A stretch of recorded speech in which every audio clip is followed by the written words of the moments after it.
Vipi kaka? Mbona hivyo? Kuna nini hapa? Mimi nipo kazini hapa bwana. Hebu fanya mambo yako. Au unataka nipoteze CV zangu nionekane nafanya kazi isiyokuwa na TBS, ijathibitishwa? Acha shabo we baba. Wewe unajua naishi humu ndani akina nani? Inakuhusu nini?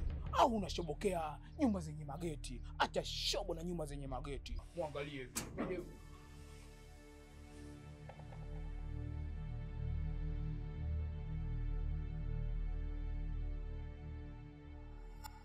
Vipi? Kuna shida? Nashangaa huyu mtu anachungulia hapa nyumbani. Na sijui kama katumwa. Eti wewe unatafuta nini?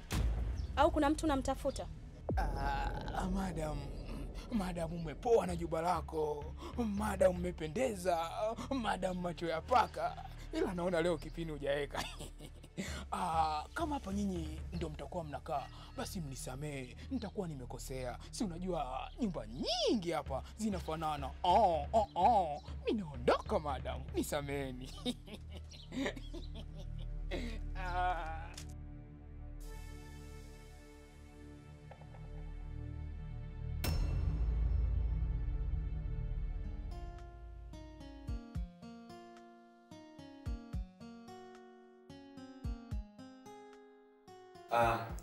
Pole sana.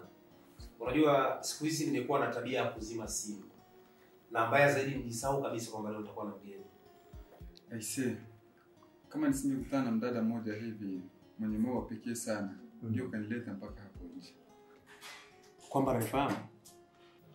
Hapana. Nimemtajia tu jina mtaa kanileta. Ila kwa bahati nzuri nimetokea mtaa hapo nyuma, nilipoiona tu nyumba nikakumbuka. Aisee, pole sana. Lakini pia nahisi ukumakinika tulipokuja wakati wa kwanza. Huu mtaa sio kusahaulika kabisa. Kweli, ila mimi mjini pameshanishinda kwa karibu. Vipi ratiba zako? Kuhusu ratiba zangu, kesho asubuhi ni safari ya Zanzibar kwanza. Nikirudi hapo ndo nitaanza ratiba zangu. Hiyo nzuri. Kiukweli kesho ningekuwa busy sana. Lakini kwa sababu una safari ya Zanzibar, nafikiri mpaka utakaporudi basi mambo yangu yatakuwa yamekuwa free. Kwa utapata muda mzuri wa kupanga ratiba zako. Sawa sawa. Karibu sana. Asante.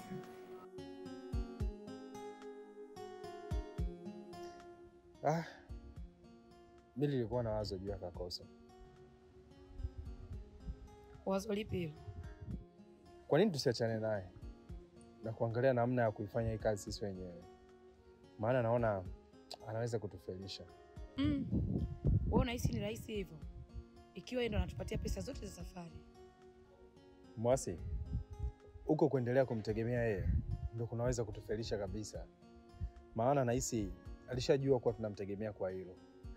Na ndio maana hayo yote yanatokea. Inatubidi tuwe na subira.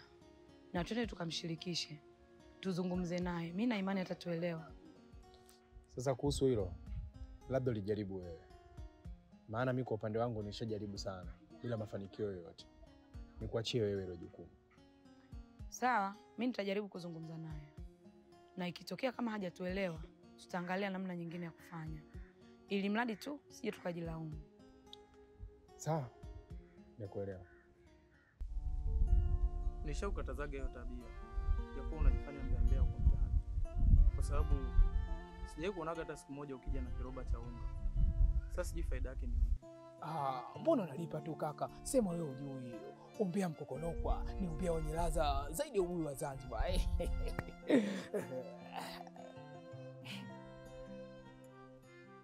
Unaweza kuniambia ni kipi ambacho umewahi kupata tokea umeanza kukusanya taarifa za watu? Ngoja kwanza leo nikupe faida yake. Umbea ni sunna.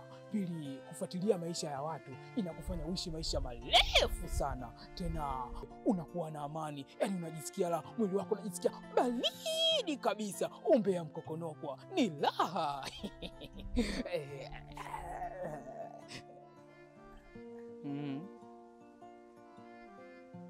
Sawa. Sasa ngoja siku litakapokukuta jambo ndio utajua kwa ulikuwa unafanya mambo ya kijinga. Unanikosea sana Mzidole. Bwana, ngoja siku moja nikufundishe namna kukusanya taarifa na ujue raha yake, ujue raha ya umbea mkokonoko, yani kokono.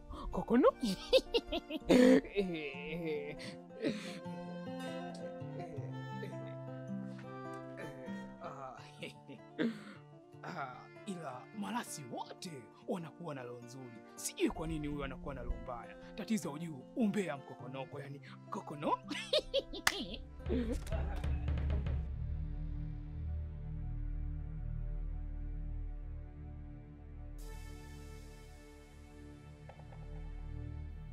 Sidhani hata kama kuna haja ya wewe kushtuka. Lakini tafadhali sana, nahitaji kuzungumza na wewe. Kwani kitu gani kinaendelea? Hadi umekuwa ukinifuatilia sana maisha yangu. Wala hata hamna kinachoendelea. Na najua uenda kwa unafikiria labda mimi nakufuatilia sana maisha yako. Kitu ambacho sio kweli. Kiufupi ni kwamba kuna jambo la muhimu sana nahitaji kuzungumza na wewe. Nahitaji angalau dakika 5 tu. Tafadhali. Nakuomba.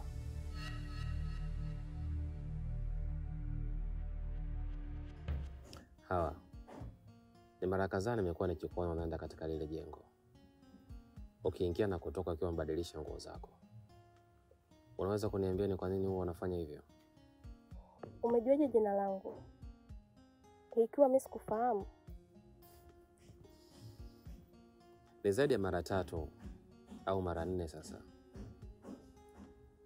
Nimekuwa nikikuona ukiingia katika lile jengo.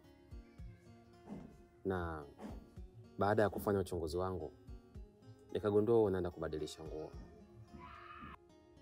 Unahisi ni kwa nini unataka kujua kwa nini huwa anaenda kubadili nguo pale? Ya, inashangaza sana.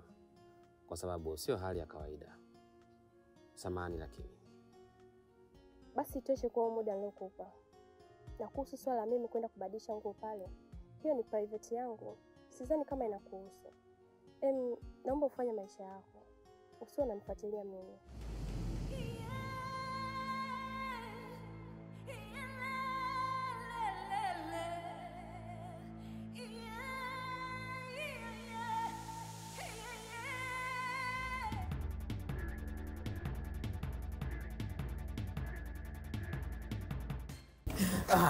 Samani dada Hawa, macho ya paka, mtu mwenye vilemi vyako, mtu mwenye lipsi zako mjini.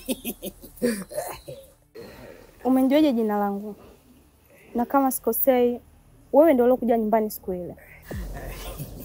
Wala hujakosea, ni mimi kabisa. Ila nilikuwa na ombi moja, Madam Hawa, macho ya paka, Madam Cheupe, Madam mwenye kofia yako. Ombi lipi hilo? Kama ingependeza, ungenipatia namba yako. Maana ni muhimu sana aswa, Madam mwenye vilemi vyako, mwenye cheni yako, mwenye saa yako.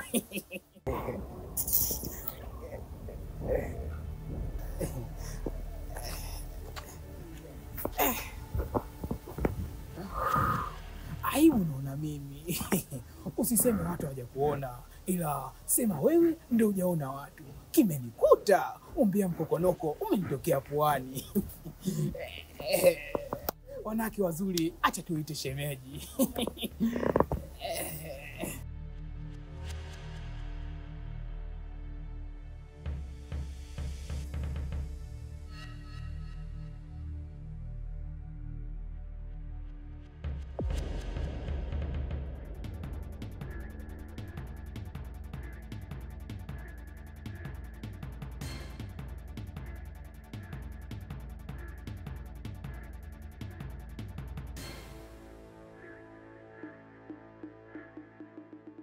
Yule ni Hawa, hauna mfananisha.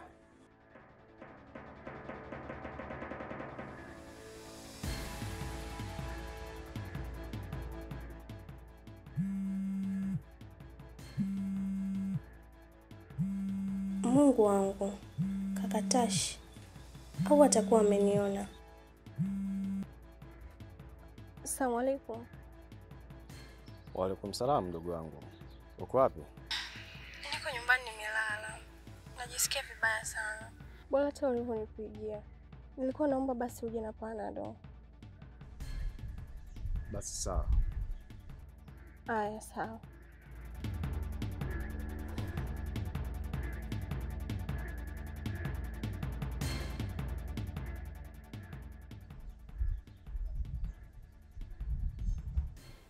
Ina maana huyu si Hawa? Mbona una mfanano hivi? Ngoja, nitajua.